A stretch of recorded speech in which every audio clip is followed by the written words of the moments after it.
नमस्कार, मैं हूं मानस पांडे और आज से मैं शुरुआत करने जा रहा हूं डेली आंसर राइटिंग प्रैक्टिस की यूपी पीसीएस मेंस के लिए। तो अगर आप भी तैयारी करने जा रहे हैं आगामी किसी भी सिविल सर्विसेज एग्जाम की, तो मैं आपको बता दूं, मैं यूपी पीसीएस के मेंस के लिए डेली शाम को 9:30 से 10 बजे के बीच में ये वीडियो अपलोड करता हूं। 9:30 से 10 बजे बीच में रोज शाम को।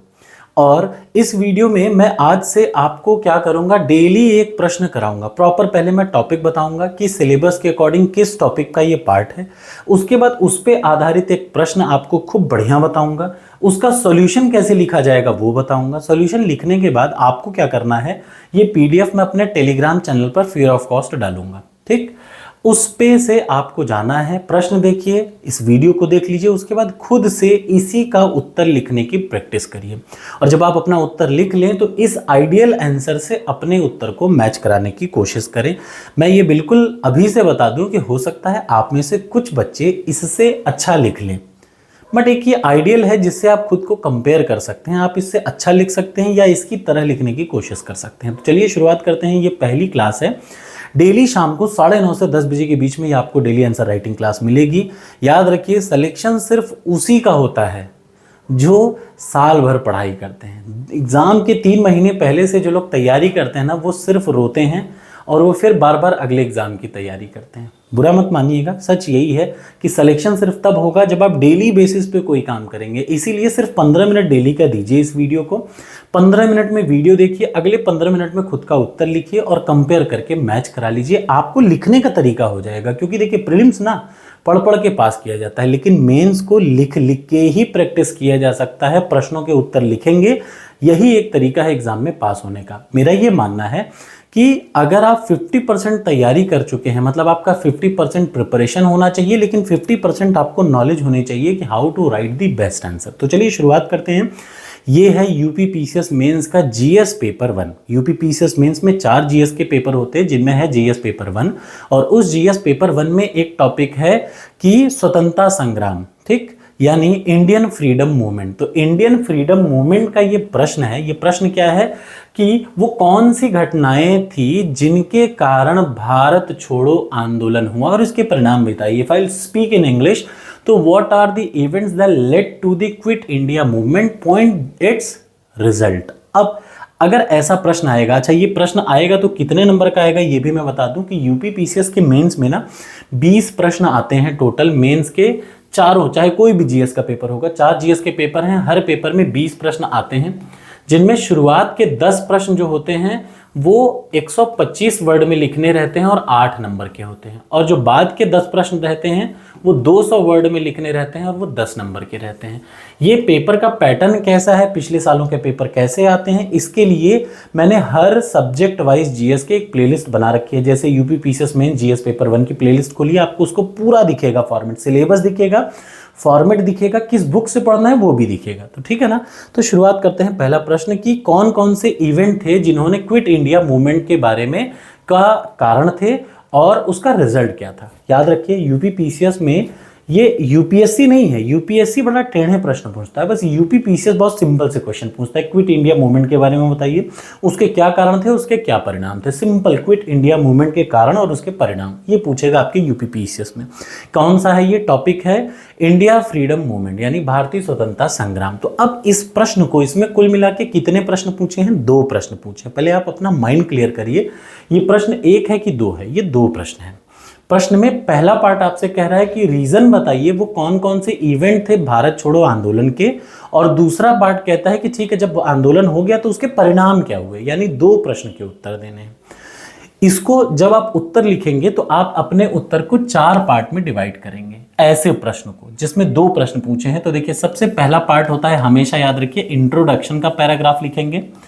दूसरा पार्ट आप लिखेंगे इवेंट्स कौन कौन से हुए थे, यानी ये कौन कौन सी घटनाएं हुई थी। तीसरा पार्ट में आप लिखेंगे रिजल्ट क्या क्या था, यानी परिणाम क्या क्या थे। और चौथे पार्ट में आप लिखेंगे कंक्लूजन। हमेशा याद रखिए, सिंपल सा आपको अपने उत्तर को इन 4 हिस्सों में डिवाइड करना है। Basically you have to write down total 4 paragraph.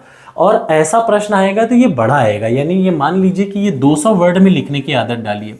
ठीक, 200 वर्ड में हमेशा याद रखिए एक लाइन में 10 वर्ड होता है, तो 200 वर्ड में 20 लाइन आपको लिखनी है।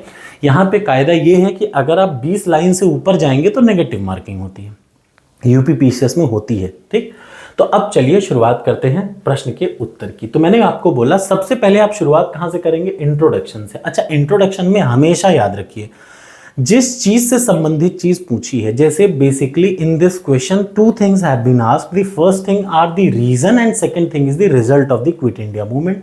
यानी आपको इंट्रोडक्शन में यानी प्रस्तावना में क्विट इंडिया मूवमेंट के बारे में लिखना है। याद रखिएगा, क्रक्स यही है, प्रस्तावना में जिस चीज के बारे में पूछते हैं वो चीज जिस चीज के इर्द गिर्द घूम रही है वो चीज को इंट्रोड्यूस करिए। सबसे पहले क्या करेंगे, the quit India movement was launched, ऐसे ही लिखना है। आपसे यही रिक्वेस्ट है कि जब आप ये पूरी वीडियो देख लीजिएगा, कमेंट बॉक्स में जरूर कमेंट करिएगा कैसी लगी। उसके बाद वीडियो देखने के बाद आप क्या करिए, अच्छा ये प्लेलिस्ट पूरी है, आपको ये पीडीएफ मिलेगी टेलीग्राम पर, वहां से उठाइए, वीडियो देखिए, टेलीग्राम पे पीडीएफ देखिए, अपना उत्तर लिखिए, आधे घंटे में सब हो जाएगा। तो क्विट इंडिया मूवमेंट को लॉन्च किया गया था 8 अगस्त 1942 को। अच्छा, इससे आपकी प्री की भी तैयारी हो रही है, ऐसा नहीं कि मेंस की, ये प्रीलिम्स की भी तैयारी करवाएगा। The quit India movement was launched on 8 अगस्त 1942। ठीक, this was a turning point in Indian struggle for Indian independence. यानी जो क्विट इंडिया मूवमेंट था ना, वो भारतीय स्वतंत्रता के लिए टर्निंग पॉइंट था, महत्वपूर्ण मोड़ साबित हुआ। इस दौरान में गांधी जी ने कौन सा नारा दिया, डू और डाई, या करो या मरो का नारा दिया। अच्छा, ये सारी चीजें शुरू हुई दो चीजों से संबंधित, मतलब ये दो चीजों का मेन रीजन था, एक तो वर्ल्ड वॉर और दूसरा रीजन था क्रिस्प मिशन। माने वर्ल्ड वॉर में कुछ घटनाएं हुई, उसकी वजह से लोगों में असंतोष हुआ, उसके बाद क्रिस्प मिशन से लोग असंतुष्ट हुए, तो ये हुआ। माने दो चीजों का सम्मिलित एक परिणाम था ये।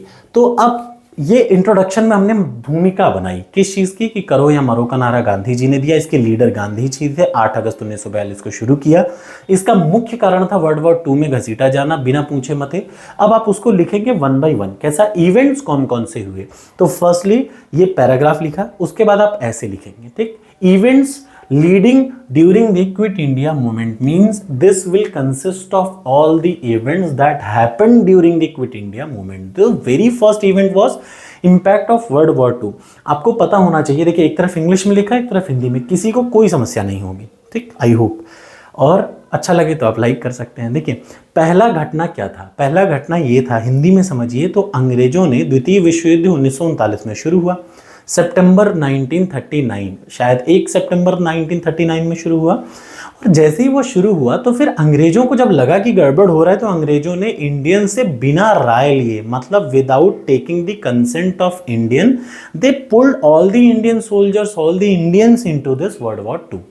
मतलब भारतीयों से, मेरे घर में मुझे से बिना राय लिए आप मुझे को घसीट देंगे तो क्या होगा, नुकसान होगा। तो ये पहला रीजन था, this was the first reason to start the आंदोलन, यानी the British decision to involve Indians into second world war without taking the consent of Indians were the premier और the important reason of this event. ठीक, उदाहरण के लिए 1939 में राष्ट्रीय कांग्रेस ने विरोध किया और क्या कर दिया, सभी लोगों ने इस्तीफा दे दिया, सभी प्रांतीय सरकारों ने इस्तीफा दे दिया, क्योंकि भारत को उसकी सहमति के बिना युद्ध में घसीटा जा रहा था। ये एग्जाम्पल भी देखिए, पहले मैंने कारण लिखा, उसका एग्जाम्पल भी अगर आप दे लेंगे ना तो ये इंपॉर्टेंट है, याद रखिए। जैसे आप लिखेंगे इंग्लिश या हिंदी में, मैंने पहला रीजन लिखा, उसका एक एग्जाम्पल दे दिया। फॉर एग्जाम्पल क्या क्या है, देखिए ये। दूसरा क्या है, failure of the Cripps mission. Cripps mission जो भारत में 1942 में भेजा गया, उसने क्या ज्ञान दिया, उसने कहा कि जैसे ही लड़ाई हो जाएगी तो हम लोग डोमिनियन स्टेटस दे देंगे भारत को। कौन सा status, dominion status. Dominion status का मतलब सारे एक्सटर्नल मैटर अभी भी ब्रिटिश देखेगा, इंटरनल आप अपना सल्ट डाल दो। तो ये तो कोई तुक नहीं होता ना, डोमिनियन मतलब we are still under someone else, तो ये गलत था। तो 1942 में जब क्रिप्स मिशन आया तो उसका लोगों ने क्या किया, विरोध किया। जैसे इंडियन लीडर्स में महात्मा गांधी, इन लोगों ने रिजेक्ट कर दिया और इन्होंने कहा कि अब हमें कंप्लीट फ्रीडम चाहिए, यानी डोमिनियन स्टेटस को नहीं माना और कंप्लीट फ्रीडम। तो दो सबसे बड़े रीजन ये थे। और भी रीजन था, और क्या था भैया, भारत ने कहा था हमें सेल्फ गवर्नमेंट चाहिए और अंग्रेजों ने दे दिया डोमिनियन स्टेटस। ये भी आप जरूर लिखिएगा, गांधी जी के नेतृत्व में जोर देते हुए अंग्रेजों भारत छोड़ो की वकालत करना शुरू कर दिया। क्यों, क्योंकि जैसे ही कहा भैया, अब क्या हुआ, अंग्रेजों ने कहा डोमिनियन, इन्होंने नहीं, हमें सेल्फ गवर्नमेंट चाहिए। तो उसके एवज में गांधी जी ने भारत छोड़ो, अंग्रेजों भारत छोड़ो का नारा दिया, क्विट इंडिया। ठीक, भारत छोड़ दो। उसके बाद अगला क्या था, महात्मा गांधी की leadership. This was a strong reason, ये एक बहुत स्ट्रॉन्ग रीजन था किस चीज के लिए कि भैया गांधी जी ने कहा कि हम बिना अहिंसा किए, देखिए अंग्रेज तो चाहते ही थे कि लोग मारपीट करें, हम मार दें, गोली खत्म कर दें, लेकिन गांधी जी को तारीफ करनी पड़ेगी उनके लीडरशिप की कि गांधी जी ने नॉन वायलेंट तरीका अपनाया और जिससे इंस्पायर हुए मिलियन ऑफ इंडियंस, यानी लाखों इंडियन इंस्पायर हुए। और वो सीधे, इससे क्या होगा, जैसे बहुत सारे लोग आपसे इंस्पायर हो जाएं और आपकी एक बात पे वो क्या हो गए, उनको समझ में आ गया कि यूनिटी बड़ी चीज है। ठीक, अब क्या हुआ, Gandhi ji call for satyagraha and mass mobilisation led to the quit India movement in 1942 अगस्त। तुरंत पूरा भारत एक हो गया। गांधी जी ने क्या किया, गांधी जी ने लोगों को इकट्ठा किया और लोगों में एकता की भावना आई। इसका रिजल्ट क्या हुआ, ये तो रीजन हुए। ठीक, 4 रीजन थे। गांधी जी की लीडरशिप की वजह, गांधी जी की लीडरशिप, अंग्रेजों से जो उन्होंने ज्ञान दिया उसको अपोज किया, सेल्फ गवर्नमेंट का क्रिप्स मिशन, और अगला क्या था उसके पहले वाला वर्ल्ड वॉर का इम्पैक्ट। यानी ये 4 महत्वपूर्ण रीजन थे। ठीक, अगला और भी रीजन थे, अंग्रेजों ने बहुत तरीके से शोषण करना शुरू किया था, वो भी एक रीजन था, लेकिन ये 4 महत्वपूर्ण रीजन आप देंगे। चूंकि आपको अपना उत्तर 200 वर्ड में ही लिखना है, तो आपने सबसे पहले रीजन लिखा, अब रिजल्ट लिखेंगे। रिजल्ट को भी इस तरीके से लिखेंगे कि मास अपराइजिंग एंड रिप्रेशन। बहुत सारे लोगों ने क्या किया, स्ट्राइक करना शुरू कर दिया, लोगों ने विद्रोह करना शुरू कर दिया, और जितना लोग विद्रोह करते गए उतना ही अंग्रेजों ने उसका दमन करना शुरू किया। इसका रिजल्ट लिखना है। लोगों ने बड़े लेवल पे, मास अपराइजिंग का मतलब मास विद्रोह, बड़े लेवल पे विद्रोह किया, और जितना विद्रोह किया उतना ही अंग्रेजों ने उसको दबाया। और जब जब अंग्रेज दबाते थे लोगों में एकता की भावना और फूटती थी। आपने कभी देखा कोई दंगा फसाद होता है, आप जेल में डाल दीजिए, लोग और बौखला जाएंगे। तो यही चीजें हुई। जैसे मुंबई और पटना में large crowd protested while many railways and telegraph line were destroyed. सभी रेलवे लाइन को उखाड़ उखाड़ दिया गया। ठीक है, और क्या था, यूनिफाइड नेशनल स्पिरिट। इस भावना से ये आंदोलन ने भारतीयों में एकता की भावना को बहुत ज्यादा बढ़ावा दिया, जिससे स्वतंत्रता की लड़ाई में अपने समूहों को एक साथ लाया गया। ठीक है ना। अगला क्या है, एंड ऑफ ब्रिटिश कॉलोनियल, जो उनकी लेगेसी थी, जो अंग्रेजों की जो वैधता थी, उसको क्या किया, समाप्त किया। भारतीयों की नज़र में अंग्रेजों ने अपनी पूरी तरीके से इज्जत खो दी। और क्या है इसका रिजल्ट, और क्या हुआ, अंग्रेजों ने सप्रेशन करना बहुत जारी कर दिया। यानी 10,000 से ज़्यादा, जिसमें नेहरू और कई सारे कार्यकर्ता थे, उदाहरण के लिए उन लोगों को क्या कर दिया गया, अरेस्ट कर दिया। कठोर कार्रवाई, जितनी कठोर कार्रवाई हुई उससे और भारतीयों में क्या बढ़ी, एकता बढ़ी। ठीक, और ज्यादा दृढ़ संकल्प हुए। अगला सबसे जरूरी इसका रिजल्ट हुआ, लोगों ने पैरेलल गवर्नमेंट बनाया। मतलब 17 में पैरेलल, समांतर सरकार, कह दिए कि अब हम तुम्हें कुछ मानते ही नहीं, खत्म, अंग्रेजों को हम नहीं मानेंगे, हम अपनी खुद की सरकार बनाएंगे। तो 17 में बलिया में समांतर सरकारें बनाई गई। ठीक, अब इसके बाद क्या हुआ, सेट स्टेजेस फॉर, जब इतना ड्रामा, इतना लोगों में असंतोष हो गया, तो फिर ये एक प्लेटफॉर्म बन गया। अब क्या था, अब होना था समझौता अंग्रेजों में और इंडियंस में, पोस्ट वॉर इंडिपेंडेंट नेगोशिएशन होना था। तो उदाहरण के लिए दूसरे विश्व युद्ध के बाद वार्ता के लिए आधारशिला तैयार हुई कि 1945 में चुनी हुई ब्रिटिश लेबर सरकार ने भारतीय स्वतंत्रता की आवश्यकता को पहचाना और 1947 में आज़ाद कर दिया। ये इसका वो हुआ। और सबसे ज़रूरी चीज़, इस घटना से मास अपराइजिंग हुई और लोगों को दमन किया गया। इन सबसे अंतर्राष्ट्रीय स्तर पर लोगों का ध्यान भारत की ओर बढ़ा। अब ये है, देखिए, अब इसका 3 स्टेप हो गया। पहला स्टेप आपने इंट्रोडक्शन लिखा, दूसरा स्टेप आपने इसका रीजन लिखा, तीसरा स्टेप आपने रिजल्ट लिखा, और चौथा कंक्लूजन हमेशा ऐसा ही लिखा करिए। देखिए, कंक्लूजन आप अपना स्टेटमेंट शुरू करिए, थोड़ा सा नेगेटिव होइए, फिर पॉजिटिव आइए। जैसे quit India movement mark a critical turning point in India's freedom movement. ठीक, demonstrating the ungovernability of India under British rule. मतलब, हालांकि अब देखिए, अब इसमें यहां पे हर चीज लिखा, पॉजिटिव नेगेटिव दिनों, ऑल्दो ब्रूटली रिप्रेस्ड। सच ये है कि बहुत सारे लोगों का ब्रूटल मर्डर हुआ, बहुत सारे लोगों को मार दिया गया, बहुत भारतीय एकता को देखिए दमन पूर्वक किया गया। बट देखिए, पहले नेगेटिव लिखा, उसके बाद उसको पॉजिटिव कैसे किया, बट इंडियन एकता को मजबूत किया और ब्रिटिश सत्ता को इससे और कमजोरी ही मिली, भले कितना भी प्रेशर किया। ठीक, और बदले में the sacrifices of this movement made during the movement led the foundation of India eventually independence in 1947। कुछ इस तरीके से आप इस प्रश्न को लिखेंगे। आशा है आपको ये प्रश्न अच्छा लगा होगा। आपको अब ये टेलीग्राम चैनल पर तुरंत PDF मिलेगी, वहां से देखिए, पहले एक बार पढ़ लीजिए, वीडियो देख लीजिए मैंने आपको कैसा बताया।